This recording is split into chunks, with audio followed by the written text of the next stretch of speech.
Let's pull back the curtain on one of the internet's most mysterious corners, the dark web. Most people have heard of it, but few really understand what it is, how it works, or what actually happens there. Today, we're diving deep into the dark web.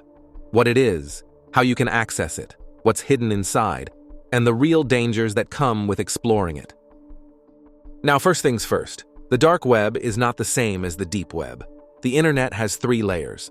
Imagine an iceberg. At the tip, above the surface, is the part you use every day, the surface web. Google searches, YouTube videos, shopping on Amazon, scrolling through news headlines, that's all surface web. It's what search engines can find and index.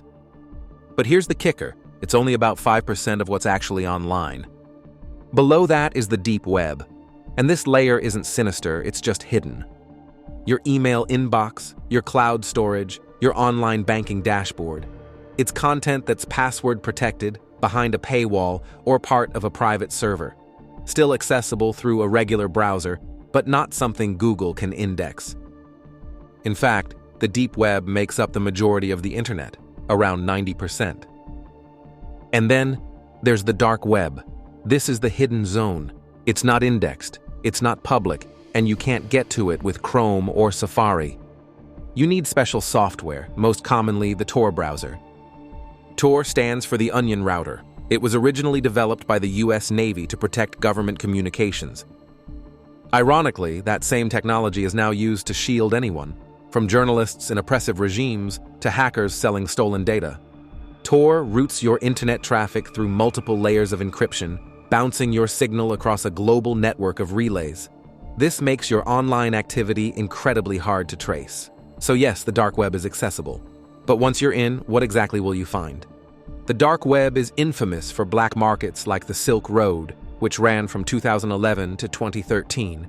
It allowed users to anonymously buy and sell drugs, fake documents, weapons, and more. The founder, Ross Ulbricht, was eventually caught and sentenced to life in prison, but that didn't stop the concept. Many Silk Road clones still exist today, operating in the shadows. Dark web marketplaces are full of information from data leaks. You'll find stolen credit card numbers, hacked email accounts, even full identity packages. For a few bucks, someone can buy your personal data and impersonate you to open accounts, drain bank funds, or worse. Credit card details can go for as little as $15. A hacked Gmail account might fetch $65. And a verified crypto wallet can go for up to $400. Forged passports, malware toolkits, hacking services are all available on the dark web. But not everything on the dark web is illegal. Some people use it to bypass censorship. In countries where the internet is restricted, citizens rely on the dark web to access blocked news sites and communicate without surveillance. Major outlets like the BBC and the New York Times even host onion versions of their sites so people can read the news freely. There are whistleblowing platforms too. Edward Snowden famously used the dark web to send classified information to journalists. It's also used by human rights activists, political dissidents, and people who simply want to protect their privacy in a surveillance-heavy world. So it's not all crime and chaos, but that doesn't mean it's safe. The dark web is crawling with malware. One wrong click can infect your system with ransomware, botnets, keyloggers, or worse. Phishing scams are rampant. Some sites are nothing but traps, designed to steal your info or lock up your computer.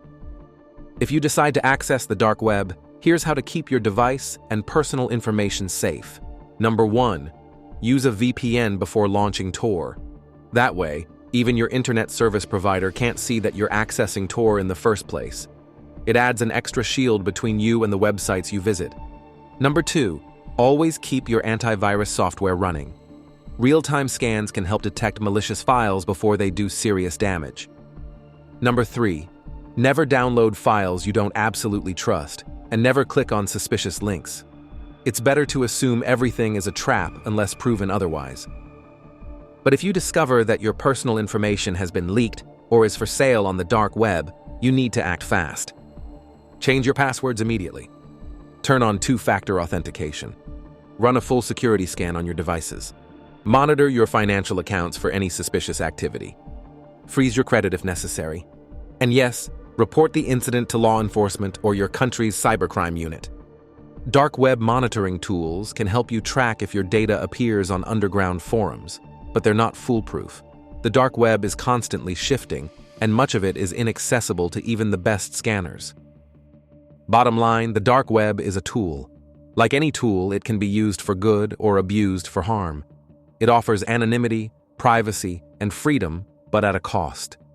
Whether you're curious, cautious, or just want to understand what's out there, the most important thing is this: don't go in blind. Be informed, be prepared, and if you're going to venture into the shadows of the internet, take every step to protect yourself before you click that first onion link.